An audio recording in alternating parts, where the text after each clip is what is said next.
रामविलास पासवान जी को धूल चटाने के लिए नीतीश जी ने दलित और महादलित का गठन किया। रामविलास जी को धूल चटाने यानी चिराग पासवान के पिताजी को धूल चटाने के लिए दलित और महादलित नीतीश जी ने किया। पासवान जाति को बिहार में फॉर्म भरने से मना कर दिया गया। ये दलित है, ये फॉर्म नहीं भर सकता किसी चीज का भी। ये इंडिकेट था किसके ऊपर? रामविलास जी के ऊपर। ये रामविलास जी को ठंडा करने के लिए नीतीश जी ने न जाने कितने प्रहार किए, चौकीदारी प्रथा समाप्त कर दिया। ये प्रश्न उठाया कि सर बिहार के पासवान बहुत मरमाहित है, दलित महादलित एक कर दो, क्यों दलितों को आपने बांटा? मैंने कहा, और सिरे से खारी गुस्सा होकर मुख्यमंत्री ने कहा पासवान दलित नहीं होता है। भाजपा का एक भी कोई लीडर ये मुझे बता दे कि दलित महादलित का बंटवारा हुआ किसके राज में हुआ, क्यों हुआ?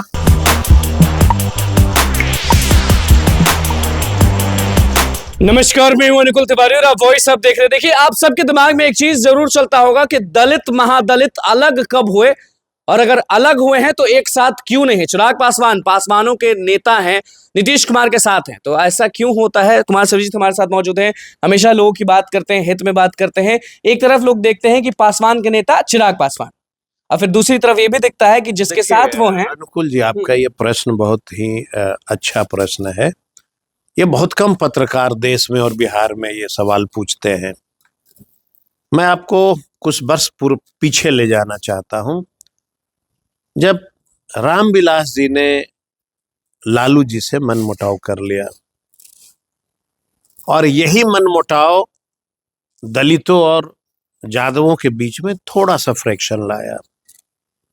रहा साहब बिहार के माननीय मुख्यमंत्री नीतीश जी ने इसको पूरा कर दिया। रामविलास पासवान जी को धूल चटाने के लिए नीतीश जी ने दलित और महादलित का गठन किया। रामविलास जी को धूल चटाने यानी चिराग पासवान के पिताजी को धूल चटाने के लिए दलित और महादलित नीतीश जी ने किया। उसमें सिर्फ पासवान जाति को दलित, बाकी जितने दलित में थे सबको महादलित। महादलित की अनुकूल जी बहुत सारी योजना चली, जैसे टोला सेवक, विकास मित्र, लगभग 44,000 के आसपास टोला सेवक विकास मित्र की बहाली हुई, जिसमें मुख्यमंत्री के निर्देश पे पासवान जाति को बिहार में फॉर्म भरने से मना कर दिया गया। ये दलित है, ये फॉर्म नहीं भर सकता किसी चीज का भी। ये इंडिकेट था किसके ऊपर? रामविलास जी के ऊपर। अब 44,000 में से नौकरी में आप समझ लीजिए कि पासवान एक ऐसा जाति था जिनको फॉर्म नहीं भरना था। फॉर्म ये प्रहार फॉर्म नहीं भर सकते थे। ये प्रहार रामविलास जी के ऊपर था। उसके बाद दूसरी जो प्रहार हुई, बिहार में जितने टॉप मोस्ट अधिकारी थे पासवान, उनको हुआ कि पहले इसको सेंटिंग में डालो। बिहार के 99% पासवान जाति जो थे अधिकारी आज भी सेंटिंग पोस्ट पे है। चिराग जी नेता हैं पासवानों के, बिहार में केंद्र में मंत्री हैं, तो कभी बोलते हुए नहीं नजर आए। वही मैं आपको बताना चाह रहा था कि अगर केंद्रीय मंत्री उनको बनना था तो ये जरूर कहना था नीतीश कुमार को कि हम आपके गठबंधन में तब आएंगे जब दलित और महादलित एक ही कुर्सी पे बैठेगा। पासवानों का अपमान हम नहीं सहेंगे। क्या अंतर है सर दलित चौकीदारी प्रथा?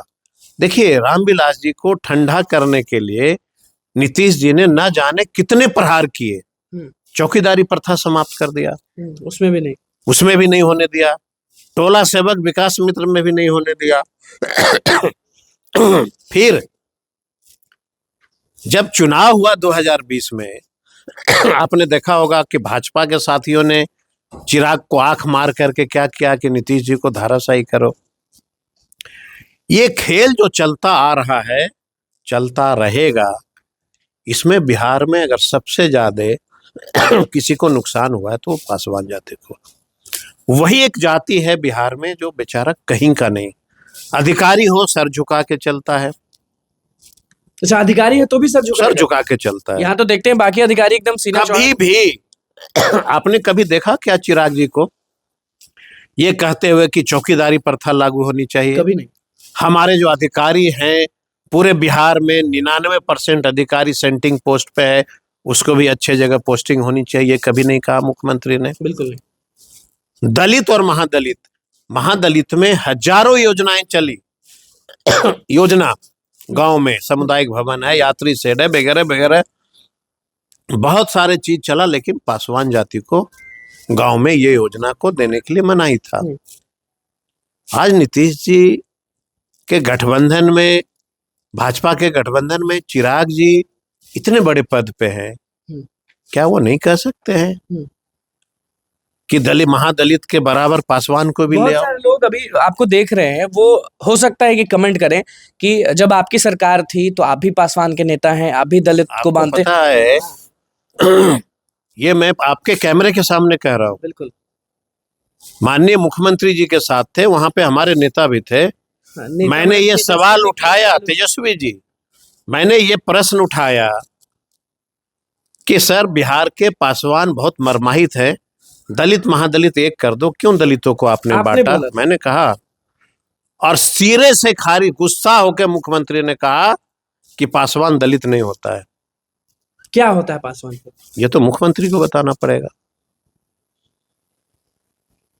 मतलब ना फॉर्म भर मीटिंग में कहा, मैं ही नहीं, जेडीयू के भी सारे मंत्री उपस्थित थे, आरजेडी कांग्रेस के भी सारे मंत्री उपस्थित थे। उसी समय मुझे ये कहा गया कि पासवान दलित नहीं होता है, चुप कर दिया गया। चुप कर दिया गया। इस भाषा का तो प्रयोग पासवान हुआ। कहाँ जाएंगे? पासवान अधिकारी नहीं बनेंगे, तो पासवान बीपीएससी नहीं निकालेंगे, क्या नहीं करेंगे? ये तो बिहार के पासवानों को समझना पड़ेगा कि भाई आपके भी बच्चे हैं, आपके बच्चे का भविष्य अब कौन संवारेगा? ये तो चिराग जी को नीतीश जी से प्रश्न पूछना चाहिए था, ये भाजपा के साथियों से प्रश्न पूछना चाहिए था। ठीक है, मैंने छोड़ दिया अभी चिराग जी को। भाजपा का एक भी कोई लीडर ये मुझे बता दे कि दलित महादलित का बंटवारा हुआ, किसके राज में हुआ, क्यों हुआ, पासवान जाति को ही सिर्फ दलित में क्यों रखा गया? क्या दुश्मनी थी? अब ये भाजपा के साथियों से मैंने कहा प्रश्न जरूर पूछना। बिल्कुल दिलीप जी, हमें हमेशा मिलते हैं, जरूर उनसे पूछना, वो प्रदेश अध्यक्ष हैं। उनसे पूछना कि आपको बिहार के पासवानों ने क्या बिगाड़ा था कि आपने दलितों को खंडित किया, दो भाग में बांटा, सभी कास्ट को आपने महादलित बना दिया और पासवान जाति को सिर्फ दलित बना दिया। पारस जी बेचारे, पारस जी को मैं यही बात अब पूछता हूँ।